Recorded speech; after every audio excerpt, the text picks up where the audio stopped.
और उसके लिए क्या हमारी स्ट्रैटेजी रहनी चाहिए। वीडियो में आंसर राइटिंग कैसे करें, ये आज का मुख्य मुद्दा है कि हम किस तरीके से किस सवाल का जवाब दें और कौन कौन सी बातें उस परीक्षा के हॉल में रखना बहुत बेहद ज़रूरी है कि जिससे हमारा सही समय पे सारे सवाल हो जाएं और सारे सवालों के साथ साथ हम सही टाइम पे सवाल को अटेंड कर पाएँ और हम बेहतर नंबर ले आ पाएँ, दूसरों से बेहतर, यानी कि अपनी क्लास में सबसे बेस्ट परफॉर्मेंस हम कर पाएँ।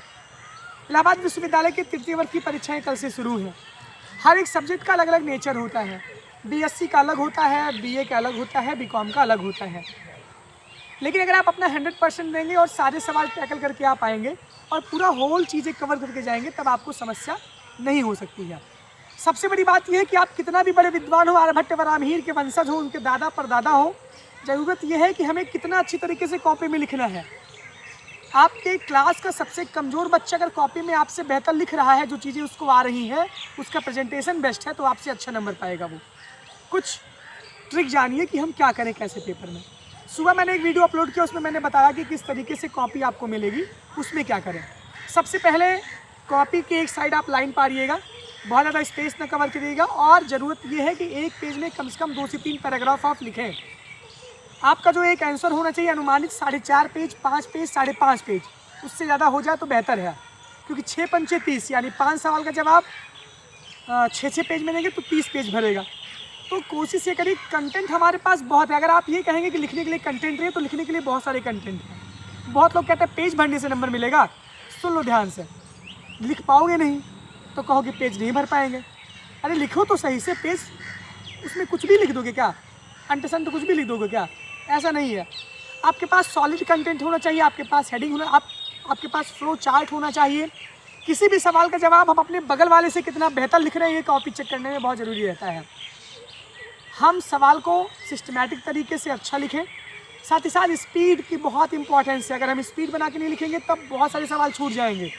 तो कोशिश ये करिए कि सुबह आपका पेपर है, सुबह जब आप उठ के जाएंगे तो आपकी हैंड राइटिंग, जब आपकी राइटिंग होगी, बहुत स्लो होगी। तो पहले सवाल में हम 40 से 45 मिनट का समय ले सकते हैं, यानी कि 5 सवाल करने के लिए आएगा तो पहले सवाल में 40-45 मिनट हम ले सकते हैं। बाकी बचे के आखिरी 4 सवाल, उसको हम आधे घंटे में डिवाइड कर लें, यानी कि पेपर जो हमारा हो रहा है 3 घंटे का, उसका हम पूरा प्लान पहले से सेटअप कर लें। गोला बम बारूद भर लीजिए और पहले से टाइमिंग वाइमिंग ध्यान दे दीजिए, वरना घड़ी भी लीजिए साथ में, घड़ी लेके जाइएगा ज़रूर। पहला सवाल करेंगे 40 मिनट लगेगा, 45 मिनट लगेगा, 50 मिनट लगेगा, उसको बेस्ट करिएगा। क्योंकि जब एग्जामिनर आपकी कॉपी देखता है तो पहला इंप्रेशन ही आखिरी इंप्रेशन होता है। First impression is the last impression. पहले ही आप लोग गोबर भर देंगे, भूसा भर देंगे, तब आपको नंबर एकदम ख़त्म से मिलेगा। अगर पहले सवाल में आपने लीड ले ली, यानी आपकी ओपनिंग बल्लेबाजी अच्छी हो गई, तो पिछले बल्लेबाज भी बहुत बेहतर कर जाते हैं। मान लीजिए कि 15 नंबर का सवाल है, पहले सवाल में आपने 15 में 13 या 12 गेन कर लिया, तो एग्जामिनर का माइंड सेटअप उसी हिसाब से बदल जाएगा कि बच्चे ने अगला सवाल भी बेहतर किया होगा। ऐसा नहीं कि आप करिएगा ही नहीं, लेकिन करिएगा ज़रूर। Speed is the most important thing. Time management बहुत ज़रूरी है। राइटिंग बहुत अच्छी आपकी होनी चाहिए, कम से कम आपको समझ में आए जो आप लिख रहे हैं और सामने वाले को भी समझ आए।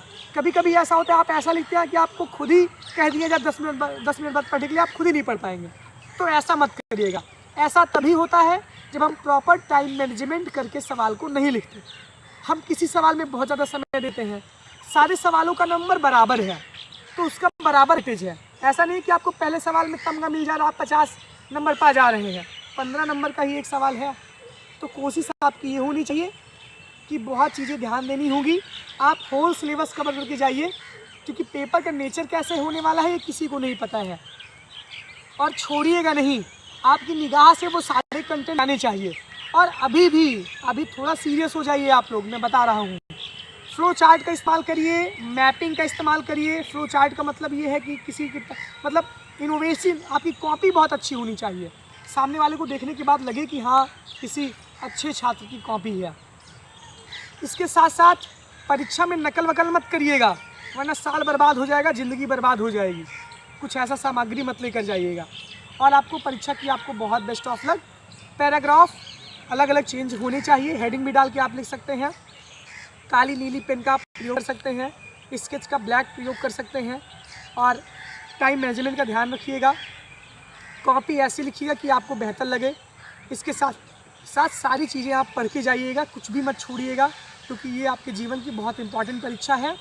कोशिश यही रहेगी कि एक आध दो पेपर देखने के बाद, पेपर का नेचर पता चलने के बाद मैं हो सकता है गेस भी करूं, लेकिन अभी उसका कोई संभावना नहीं, क्योंकि मेरा भी एग्ज़ाम लगा हुआ है।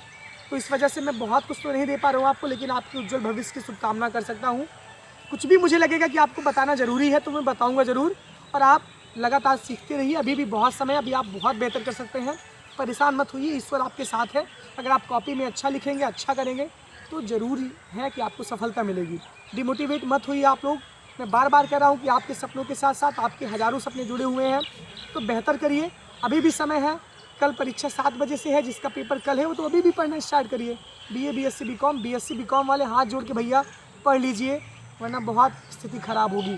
मैं बार बार आपसे निवेदन कर रहा हूँ कि आप मुझे कुछ दे नहीं रहे, लेकिन आप पढ़िए और बेहतर करिए।